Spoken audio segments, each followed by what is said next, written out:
All right. Welcome, ladies and gentlemen, to our first discussion. What I'm going to do for about the next hour is talk about some of the questions that have come up in the discussion board and some of the issues that you've raised regarding technology, levels 1, 2, 3, the approach to technology, complexity, and also go back and talk about some of the questions that appeared to cause some problems in the problem sets. So that's the agenda. Let me begin by welcoming everybody to the discussion. This kind of discussion is sort of one way, but hopefully I will get to the questions that you've raised. Okay, so let me begin with a very basic kind of question that's come up in a number of contexts. How do you think about technology?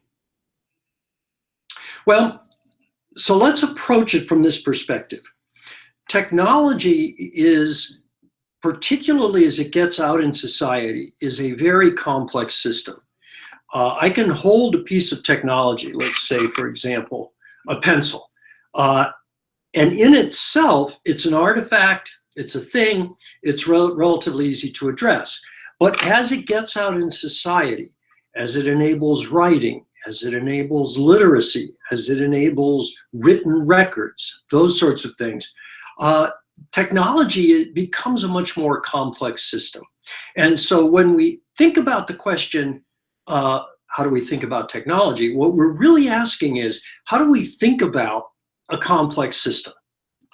One of the first things to recognize about a complex system is that it is essentially impossible to create a model or a way of thinking about it that is both intelligible, that is, makes sense internally, and reflects the entire system.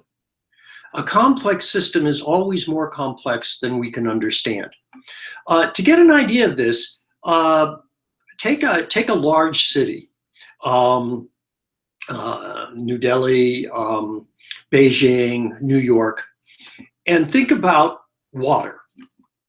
Well, the first thing you think about is what kind of water delivery system, what kind of water quality do I have? And that involves essentially thinking about the infrastructure for delivering water in the city, and perhaps the infrastructure for carrying it away, storm drains or drainage areas or something equivalent. But if you ask a deeper question, what about, say, water in New York City? What you're really asking is what and how does New York City get its water? And what that really brings to mind is, in fact, most of New York State, because the land use laws that govern the use of land in most of New York State, which is a very large area, are in large part determined by maintaining watersheds and water drainage areas that can provide relatively clear water to New York City. So what you have, depending on how you ask the question, is a system that either involves the water infrastructure in New York City or essentially most of New York State. Notice that the underlying system remains the same. If you're only looking at the infrastructure, New York State stays there and vice versa. What changes is the question you have asked. And this makes an important point about technology, particularly as it rolls out in society. The question you ask determines what parts of the system you're going to look at. Right? So, for example, if you ask about how can I design a safer automobile? Automotive technology is a very complex system. The business model is very complex. It's built up of a number of suppliers, many of which create sub-assemblies from other suppliers. So you're looking at a very, very complex system. But for purposes of your question, you don't have to look at that complex system. You just look at the car and you say, okay, if I design this part differently, will it be a safer car? Moreover, if you look at that aspect of safety, you're not asking a question like, so what happens if I reduce or increase the speed limit on highways? What happens if I improve my design of highways? Because you've limited it to the car. How do I build a safer car? Your question determines what part of the system you're going to look at. Notice that you can never ask a question that covers the entire system and still be meaningful. So for example, if you ask a question like, what is the impact of automobiles? The answer to that question becomes so complex that what you end up doing, whether you want to or not, is narrowing it down depending on what your interest is. So for many people in this course, for example, if you ask a question like that, what you're going to think about is what is the environmental impact of the automobile? That's because we deal with sustainability, which has a lot of environmentalism in it. So whether or not you intend to get a rational answer to a query, to a complex system, requires that you only look at part of the system.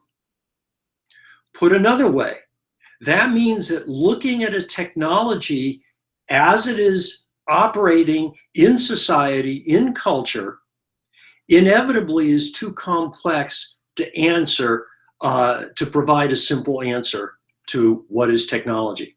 The real question is, given what I'm interested in, what is the relevant part of the technology system?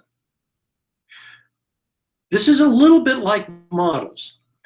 When we were talking about models, remember we said that models are always wrong, but sometimes useful. What that means is that when you create a model of something, you necessarily are stripping away a lot of information. That's what a model is. You pick some rules, and it may simply be, I want to look at this part of the system, and then you build a model of it. But in building that model, you're stripping away a lot of information, which for purposes of your query aren't important. So what you're doing is you're creating a simplified version of the world, but, which is why it's wrong, but it answers the question that you raised, if it's a good model. So it may be useful. So for example, if I create a model of automotive safety in an automobile, what I have done by defining the model that way is I have left out huge chunks of the system.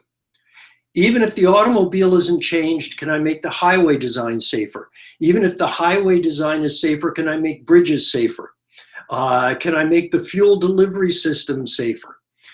You have all kinds of questions that lie outside of the particular model that you're creating.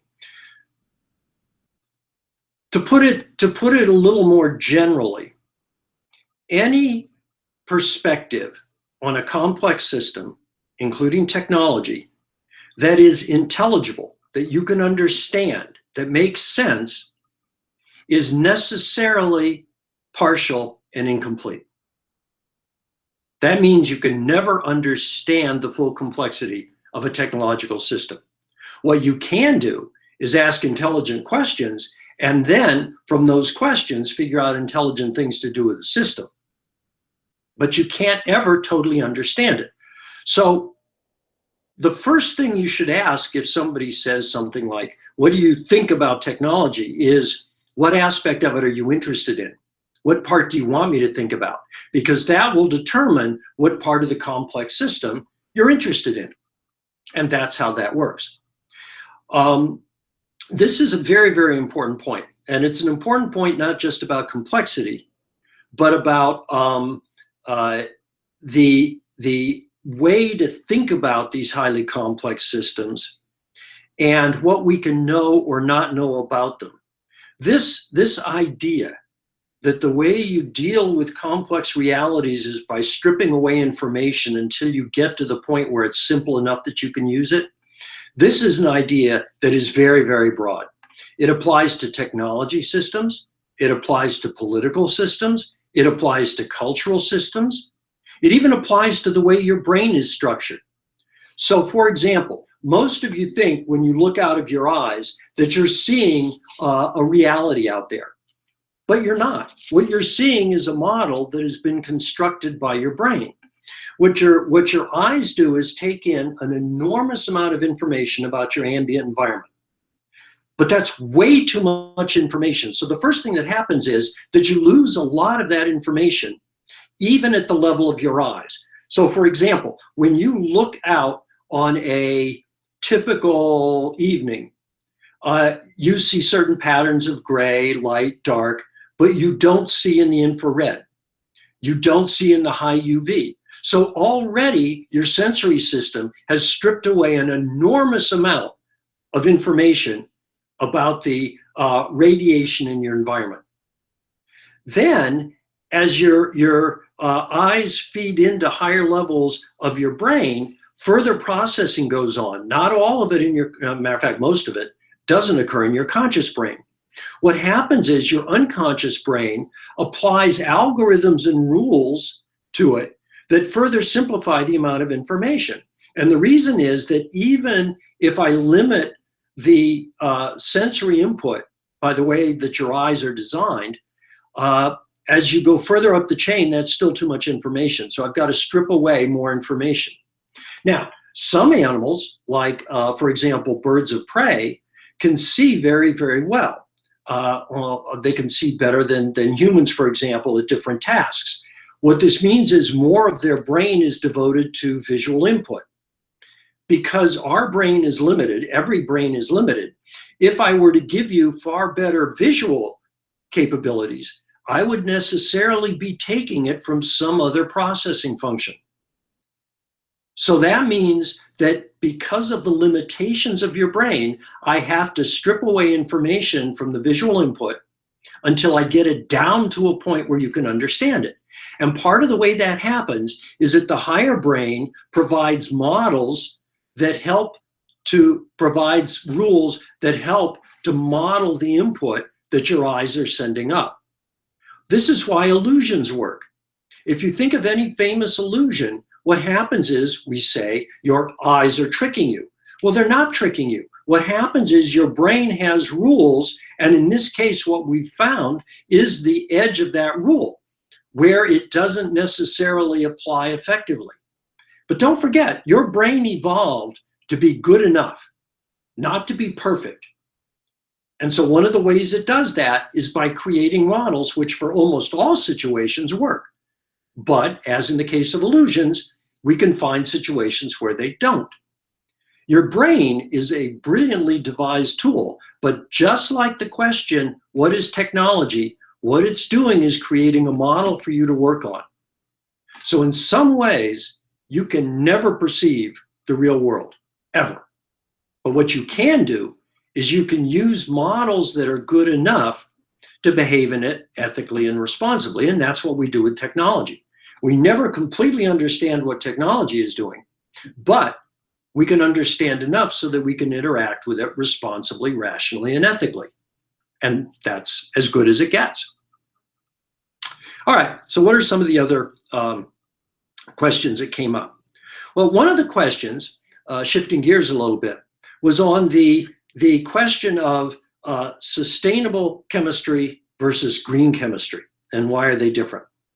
This is actually a very good question. It comes up in design. So the similar question for product design is, what is a green product and what is a sustainable product, and how are they different?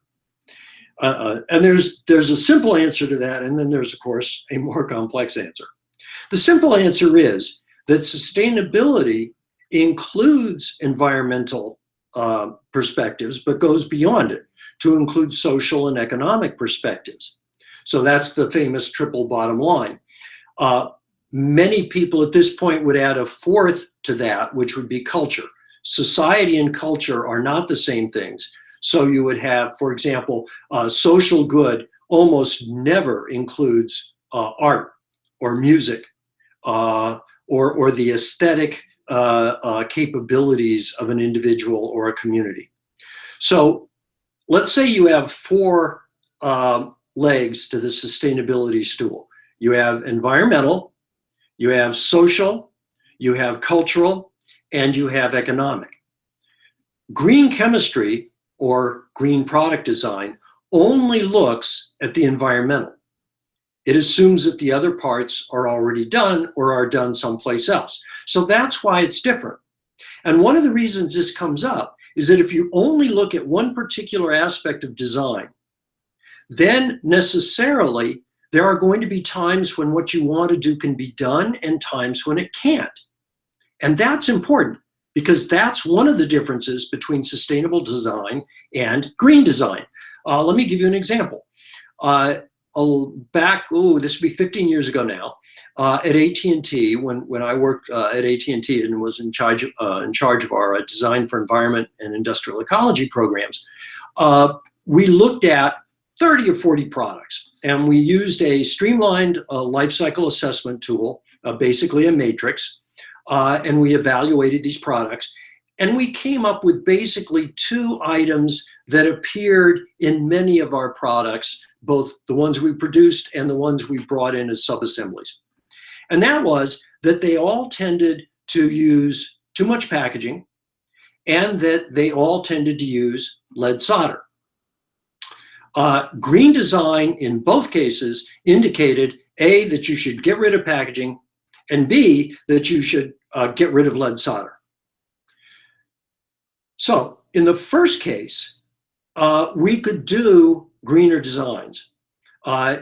Some of the products coming in were overpackaged. They might be wrapped individually and then wrapped in a group, and then maybe there was a large wrap for shipping. So we could ask our suppliers to cut down on that. Similarly, we could redesign some of our products. For example, AT&T at the time was making a very elegant wireless switch. It had an hourglass shape. It was a very pretty piece of technology. But because it had this strange shape, in order to ship it, you had to package it basically in a steel box that was heavy and, of course, used a lot of steel.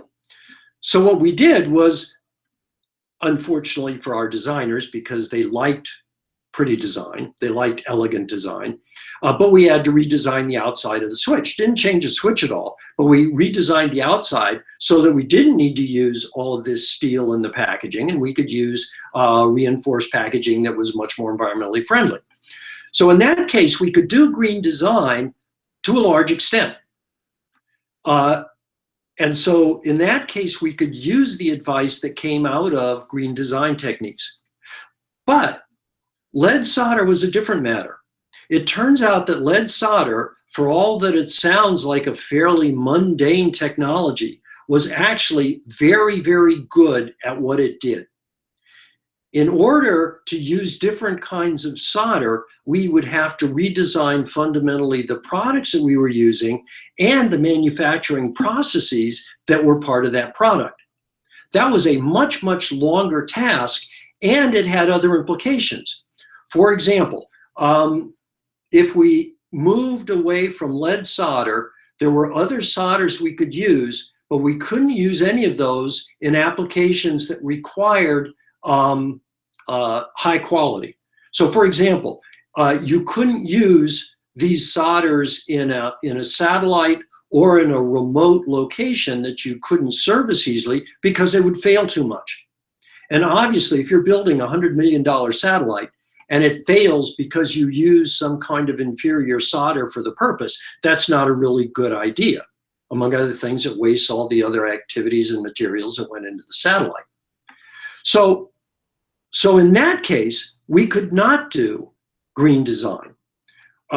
We improved the design process. We used non-lead solders where we could. We developed ways of using less lead solder per product, those kinds of things. But it took us 20 years, essentially, to move to new types of solders, new types of materials, because every time you changed the solder, you were also changing the solvents that you could use. You were also changing the cleaning processes that you could use. So it had ramifications up and down the manufacturing line. In thinking about this from an environmental perspective, you usually don't have to consider those. The question is usually, what is better environmentally? But in thinking about it from a sustainability perspective, you did have to consider them. And there's also other issues too. For example, what we found in looking at substitutes for lead solder is that bismuth would be a good, relatively non-toxic substitute for lead solder, bismuth-based solders, if we could make it work. And it took a lot of R&D to try to even get those compounds working. Now, the problem is that most of the lead in the world, most of the bismuth in the world, excuse me, is a byproduct of lead mining. That is, bismuth occurs in very low concentration in lead ores, so the world gets most of its bismuth from the lead ores that it produces, which means that if we dramatically increase the demand for bismuth, we would at the same time dramatically increase the mining of lead ores, and in the process, reduce the cost of lead, making it more attractive for other uses. So it really wasn't clear when you looked at it from that perspective what the right environmental choice was. Because the question of how much of that additional lead would get into commerce is not one that is purely environmental. It's economic, it's design, it's political, it depends on what countries are making what rules. And so it becomes a very challenging question rather than a simple question of green chemistry. So back to the green chemistry versus sustainable chemistry. The simple answer is sustainable chemistry considers many more things than just green chemistry, and that makes sustainable chemistry more complex. The more complicated answer is that a lot of green chemistry, if it feeds useful information into design processes, can in fact help achieve sustainable chemistry, but it's not enough. The fact that I am environmentally preferable does not mean that I am socially preferable. A big example of this is almost the entire mining industry. If you ask about whether mining is environmentally preferable, most environmentalists would say, of course not. But if you ask if it's socially preferable, that's a very different question. I live in Arizona. We have a lot of mines in Arizona. The communities where that mining occurs are supported by the mining companies in the mining industry. Their families are supported, their schools, their social structure is supported by the mining industry. So the question of whether mining is good or bad from a social perspective is much more complex and more difficult to answer, because in part it depends on values. The environmental question may be relatively easy, but the social question is often very difficult. Another example of this is we were looking at whether what the impacts were of producing meat in factories instead of growing it on farms, right? So you take stem cells and you treat them in a factory setting in such a way as to produce a lot of beef rather than growing cattle to produce the beef. The environmental impacts, assuming that you take relative responsibility in designing the way you manufacture the meat, the environmental impacts of such technology could be very good. Among other things, beef, cattle, as you know, are a very significant contributor to global climate change. They produce a lot of methane when cattle are raised in fields. So conceivably, you could substantially reduce the environmental impact of beef by producing it only in factories. The question of whether that's environmentally beneficial can be looked at, if not answered definitively, using existing tools. You can do things like LCA. You can say, okay, here's how it looks like we'll produce beef in factories. These are the technologies.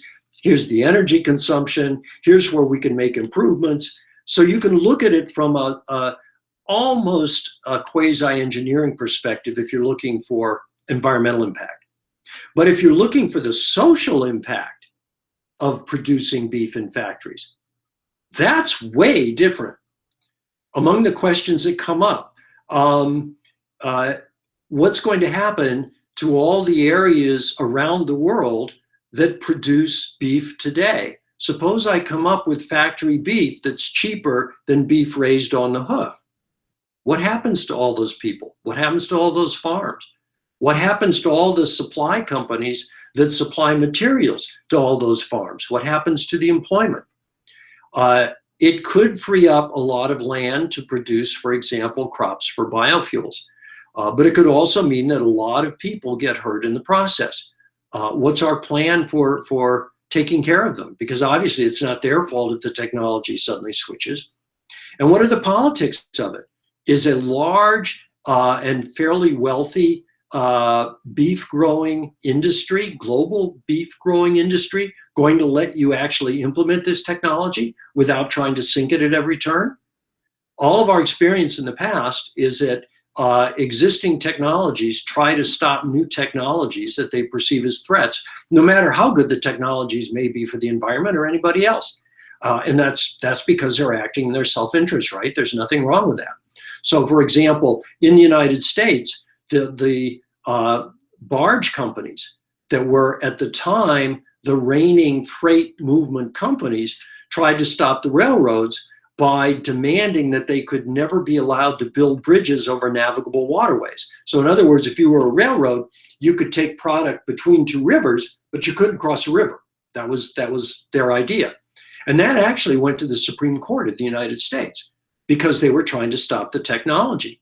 Most of you know that old media, recording companies, for example, are fighting very hard to stop new media because it undermines their business model. This is a standard pattern when new technologies are developed, regardless of how environmentally preferable they are. So from a sustainability perspective, do you consider things like loss of jobs if this technology is implemented? Do you consider things like loss of culture? In many places, the culture of an area is deeply tied to agriculture or to raising animals because they've been doing it for so long. Do you just rip that out? What happens to that?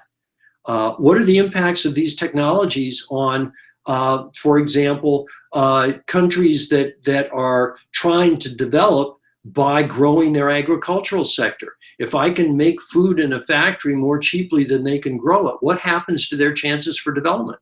And should this be a part of thinking about the technology? So what you have in this case is a green technology that from an environmental perspective can probably be designed to be fairly significantly better than what we do today. What you have from a sustainability perspective is a much, much more complicated question. So again, the difference between green chemistry, sustainable chemistry, green product design, sustainable product design, those differences are huge. And in the case of sustainable products, sustainable chemistry, sustainable technologies, the questions are much harder to answer, in part because they inevitably involve value judgments. And value judgments differ around the world, differ by culture. Okay, that's a good question. That comes up all the time. And in fact, it's an important question. Even among professionals, you'll find that a lot of engineers who say they're doing sustainable engineering are in fact just doing green engineering because it's easier. I mean, I can tell you if I've developed a product that somehow is environmentally preferable. What I can't tell you is if it's more sustainable, even if the public wants me to be able to say that. Okay, one of the questions is about sustainability itself, and that is, how does sustainability construct nature? That is, if you think about nature, think about what's out there, think about the wilder areas of the world. What is the way that sustainability frames nature? And this is important because there's a couple of ways of framing nature. One is that it only has what we call instrumental value. What this means is that we value natural systems only for what they can give us. Now, this has become a very popular way of thinking about nature, even among environmentalists. And the reason is that it allows you to give dollar value to nature, which you can then use to argue for the preservation of certain natural systems. So it's very popular these days to say, okay, this particular marsh is giving us X millions of dollars of water treatment capability. If we had to replace it with a built infrastructure, it would cost X millions of dollars. Therefore, this marsh is worth X millions of dollars. That is valuing nature for the services it can provide. And that's an instrumental approach. That's one perfectly valid approach. Another approach, though, is to say that nature has intrinsic value. What that means is that the value of nature is something that it has independent of the way humans think about it. So in a case, so for example, you might say that the Florida Everglades or the Alps or the Himalayas have a value independent of anything that humans think about it. If for example, if you ask an instrumental thinker about the Himalayas, that person might say, well, the Himalayas are the source of the major rivers in China and Asia, South Asia, and therefore they're absolutely critical, which is an instrumental approach. It asks, what are the Himalayas giving us? If you ask a lot of people who live around the Himalayas, however, they would say that the Himalayas have an independent value, that the value of those mountains is far more than simply what they give us in dollar and cents terms. Similarly, think about somebody who's going around and asking people how much money they would spend to save a whale species, right? So let's say you go to 15 houses and people say between $5 and $50. So you say, okay, there's 1 million people that'll be affected if this whale disappears, and they value whales an average of $25 each. Therefore, the value of the whales is $25 million. But what you'll probably find is that there are people for whom the value of whales is infinite. That is to say, they will say there is an intrinsic value to that species that is not measured in dollars and cents and is in fact not measurable because it's essentially infinite. It has an intrinsic value that we are not permitted to reduce. So the question is, what is the perspective of sustainability? And the answer here is pretty clear. Classic sustainability, that is, sustainability is defined by the Brundtland Commission and by most practitioners of sustainability since then, says that nature has instrumental value. That is to say that we preserve nature because we're doing it for purposes of supporting people. Nature is important in, say, Southeast Asia because it supports people. It supports their livelihood. They're able to fish. They're able to go in nature and get what they need. Nature is important in wetlands because it helps control floods. For example, the Mississippi Delta is important. That is the Mississippi River Delta in Louisiana. The U.S. state of Louisiana is important because it helps block floods, similar to the Delta in Bangladesh. So a sustainability perspective on nature is an instrumental perspective. It essentially is based in what can nature give to us. It's one reason that some deep greens, some very environmental people who believe very deeply in environmentalism reject sustainability because they say that it is too human-oriented and it's not oriented enough towards nature. Now, one of the things to remember is that the instrumental value was proposed back in the 80s, late 1980s, because that's when our common value was written. The challenge is that nature is changing over time. the idea of nature. So one of the questions that some people have now, particularly in developed societies, is how much people are going to think about nature and what they will think of nature as more and more nature becomes electronic or virtual.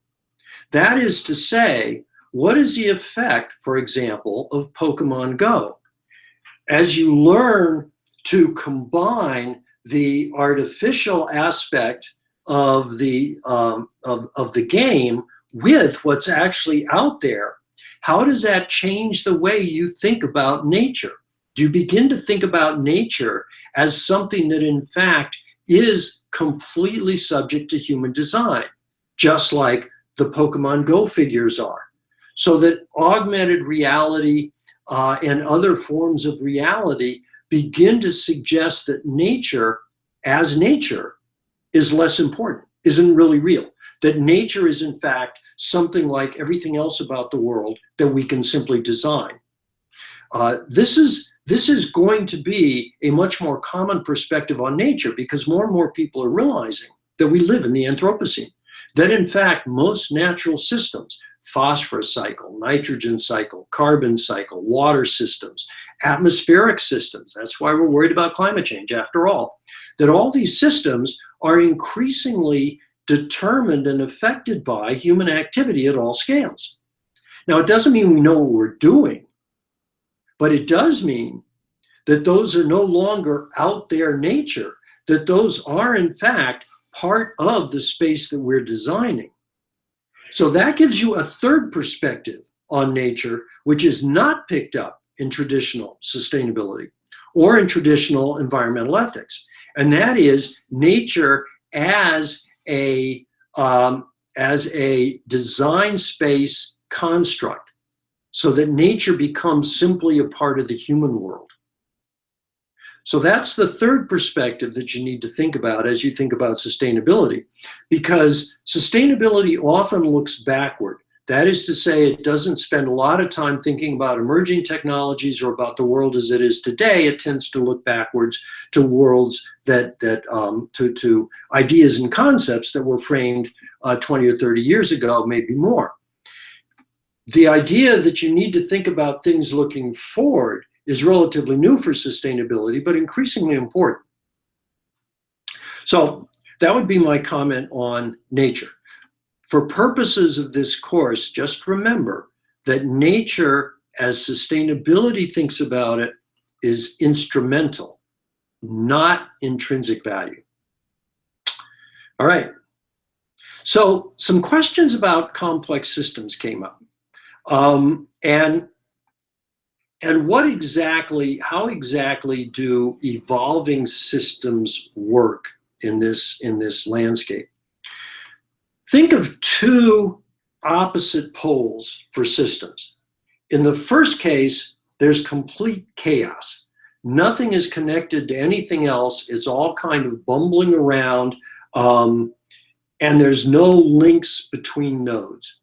Well, in a case like that, you can't have evolution, because there's no way to transmit information. So let's say that the system performs well at one point and not so well in another point. It doesn't matter, because there's no way that the system can hold on to enough information to know what's better or worse. So complete chaos is one end of the spectrum, and it cannot evolve, because there's no mechanisms that allow it to maintain enough information structure to evolve. Now, on the other side, think about a completely static system where everything is heavily interconnected. What that means is, if I tweak one thing, it doesn't matter, because it is so linked to everything else that there's simply no way for that system to change. And what that means is that that system will not evolve, it can only break. What are some examples? Well, let's take a historical example. This case from European history. Think about France and the United Kingdom from the period of about 1650 to 1850. And you have two different models of evolution going on. One model is what's called British constitutionalism. And what it means is, even though they had problems, don't forget they had their own rebellions, Oliver Cromwell, and the Roundheads. So they had their own rebellions and problems, but by and large, what they managed to do is evolve into a constitutional monarchy. And then think about the French. The French, for a number of reasons, the French system was much less flexible. The Ancien regime, which is what the old quasi-feudal system was called, was very strong. And as a result, even if things were done better, that was tamped down by the Ancien regime. So there wasn't an ability to evolve because things were too connected. Interest groups were too strong. The result was that the French Revolution, when it came, broke everything, because that was the only kind of evolutionary process that system could maintain. It either stayed the way it was or it broke. The British had enough structure so that they could keep things that worked well, and their system was flexible enough to adjust as times changed. Times in this case essentially meaning the Industrial Revolution, the rise of the United States, and that sort of thing. So they could evolve relatively gracefully. And this happens, you can see this happening in politics today, right? Where you have a number of mechanisms to allow discontent to express itself and to figure out better ways of doing things, it works. Where you don't allow any thought, it doesn't work. You fall behind because you have no way to adjust.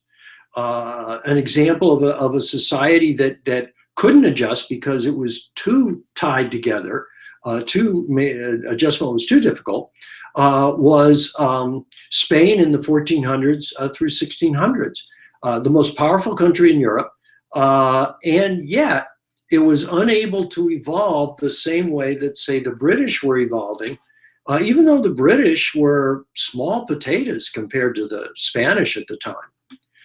So just as with nations, so with most complex systems.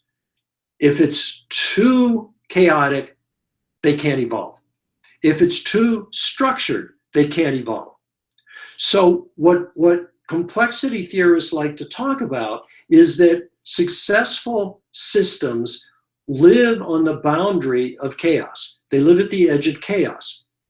They have enough structure so that they can evolve, and they have little enough structure so that mutations can occur, and if they work, can be adapted into the system.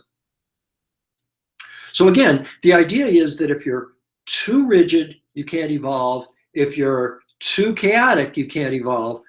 It is the systems that are towards the middle that can successfully evolve. That doesn't mean they always will, right? I mean, any system can be overwhelmed by an environmental change that is simply too great for it to handle. But it does mean that evolution can occur in that middle area. Okay. So there was also a couple of questions about simple versus complex systems in terms of emergent behavior and what you can know or not know about them. One of the things that differentiates simple from complex systems, and let me begin by saying, going back to the idea of the S-curve, that you can have times when a system is simple and times when it is complex. So a system that is simple doesn't have to always be simple, and a system that is complex doesn't have to always be complex. So that you can have systems that shift between different regimes.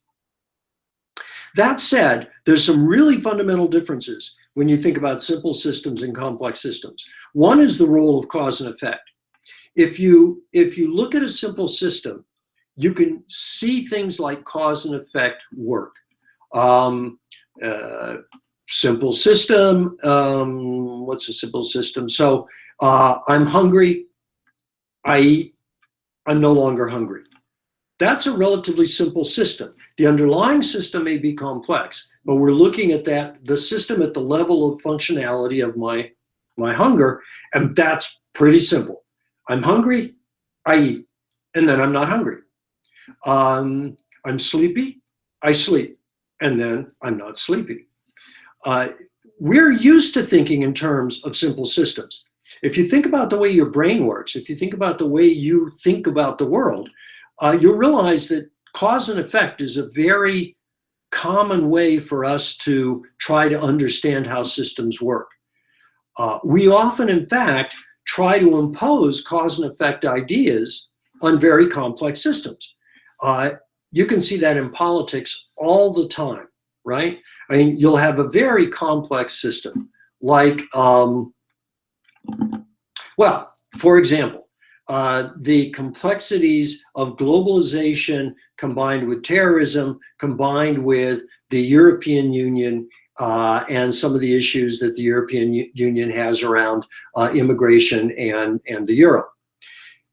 A simple system says, well, this is all the EU's fault. And if I break from the EU, then everything will be fine. That's Brexit, right? Or Grexit, or any of the other proposals along those lines. That's a relatively cause and effect, simple system way of thinking about a very complex system. Now, sometimes it works. Most of the time it doesn't, because it doesn't really map onto the way the system is actually working dynamically. Brexit is still a work in progress. We'll see how it works. In politics in any country, you can see people trying to move from the complexity of the real world to a really simple way of describing it so that they can attract voters. Other ways of thinking about cause and effect, a lot of times we do that with materials, for example. So we'll talk about banning a material that's being used in manufacturing. A simple system says, okay, the material's bad, ban the material. And for some bad materials, that might well be a good idea. But it may significantly obscure the real complexities of this situation, and it might lead to a lot of inefficient, say, environmental regulation or things of that sort. So understanding what kind of system you're working with is extremely important. Now, in a truly complex system, you're not really going to be able to predict where that system's going to go. And this brings us to another point that some people had questions about, and that is the level 1, level 2, level 3 idea of technology. Think about it this way. Level 1 is the level at which we're really trying to think of the technology system as a simple system. So level 1 is I have a wristwatch and it tells me the time. That's really a simple cause and effect kind of thing, right? I need to know the time. I develop a wristwatch tells me time. Most technology is thought of in those kinds of level 1 terms. So you have a particular problem with, well, let's say you're building 4-cylinder engines and they vibrate, and you realize you've got to add a rod in the engine to help balance the vibrations of the engine. So that's a pretty simple system, right? You build a 4-cylinder engine, the engine vibrates, you put a rod in, and the engine doesn't vibrate anymore. A lot of engineering of necessity is cause and effect, simple system, because even if it's a very complicated, not complex, but complicated system, cause and effect can still be understood and modeled. That's why things like 787s fly, because we know the cause and effect relationships. But when you get into complex systems, that becomes much more difficult. So let's go back to say a 747. Now, if I just have a 747 sitting on the ground, that's pretty much a level 1 system, right? It's cause and effect. I've designed it using cause and effect, and its purpose is to fly from point to point A, from point B, and to do so safely. And most of the time, I mean, an amazing amount of the time, that's exactly what it does. That's kind of the level 1 simple system. The level 2 system, though, is the social networks that the technology is embedded in, and the economic networks it's embedded in. And in this case, for example, the 747 is embedded in a world traffic system, air traffic system, that can make even simple issues difficult. So for example, level 2 issue, terrorism. Terrorism has dramatically changed the way people treat air travel, because it's made air travel much more difficult, much more complex.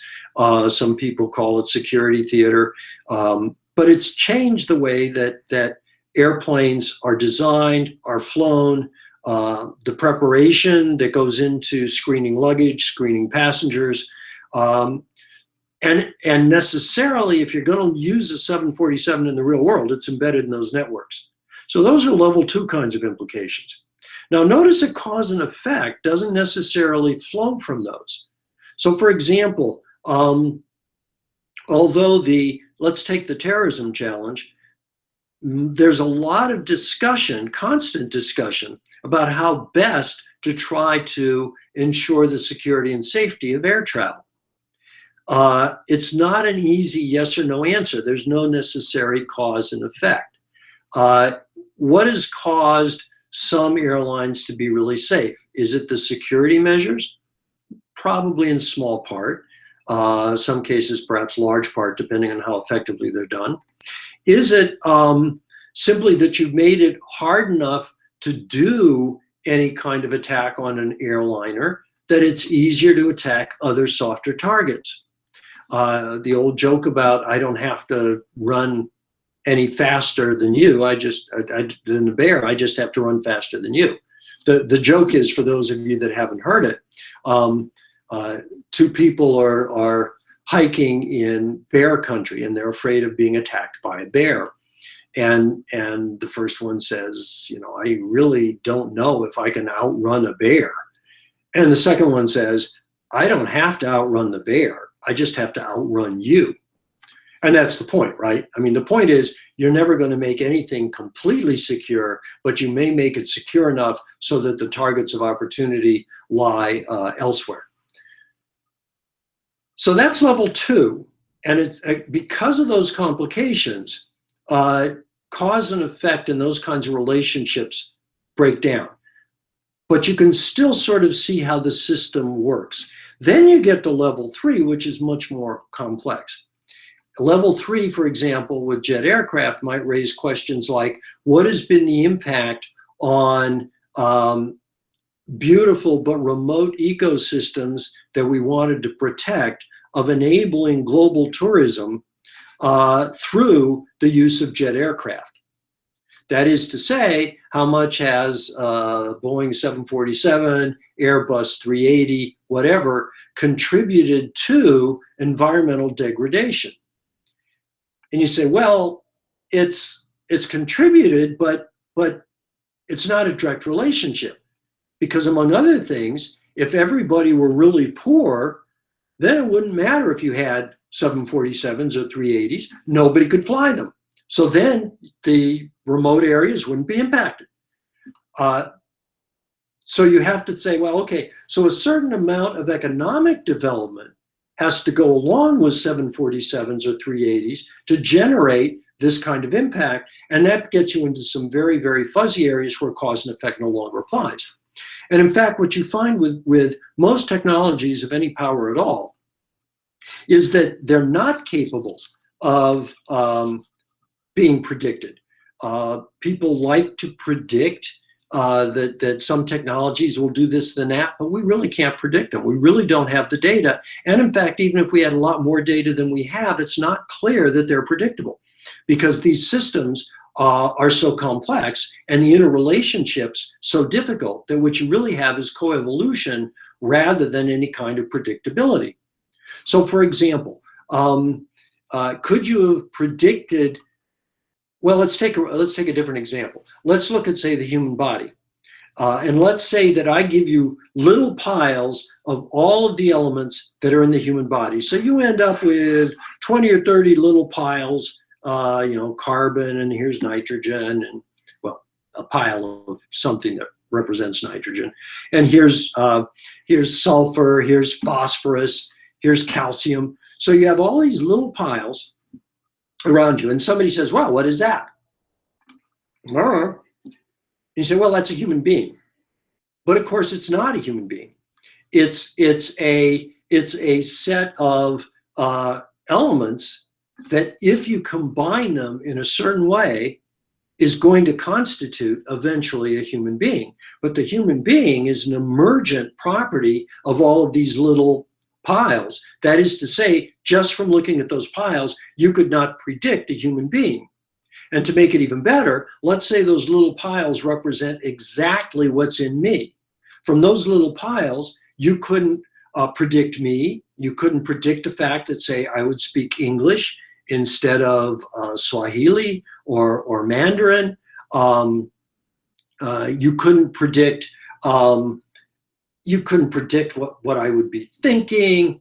So all of that is emergent, meaning that it is not necessarily inherent in the lower levels of the system.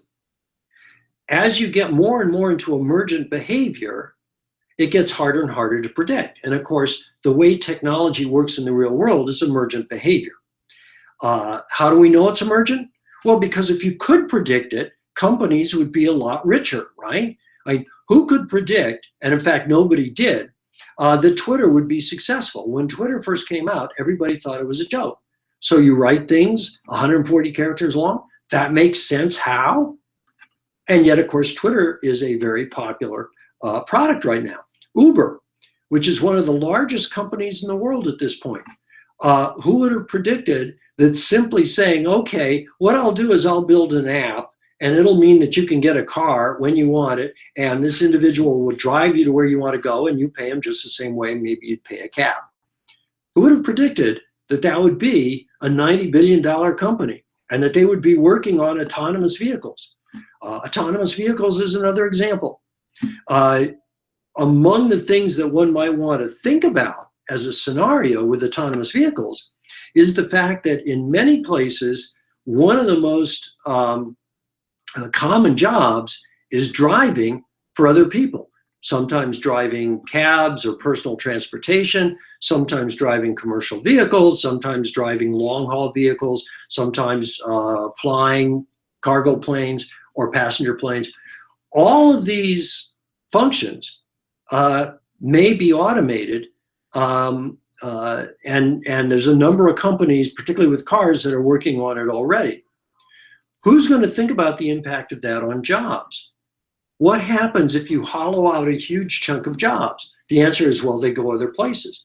But we're also automating the other places right now. Automation is increasing across the entire economy, not just in little pockets. What does that mean? Well, people are beginning to think about that, but probably not thinking about it nearly enough. From our perspective, the point is that you've taken technologies that are easy to understand. In this case, for example, trying to automate car functions. That's easy to understand. Hard to do, but you know what it means. And what we've said is we're going to take that and we're going to distribute it across the economy. Can anybody really predict what the emergent properties of that technology are once you do that? And the answer to that is no. And so that's the difference in a lot of ways. And notice that with technology, even with older technologies, it used to be cause and effect was pretty much determinative. But as we get into more complex technologies like autonomous vehicles that have to start to make decisions like humans do in the real world, we begin to get emergent behavior, even in purely engineered systems. So emergent behavior as a characteristic of complexity is becoming more and more associated even with the base technologies. And it's unlikely that that trend is going to change. Well, we've reached the end. I may not have gotten to all of your questions. I will try to do this again during this course. So please, if you do have any questions I didn't get to, or if you disagree with any of the comments I made, send us a comment on the discussion board, and I will cover it in a week or two. Thank you very much. I hope you're enjoying the course, and take care. Bye-bye.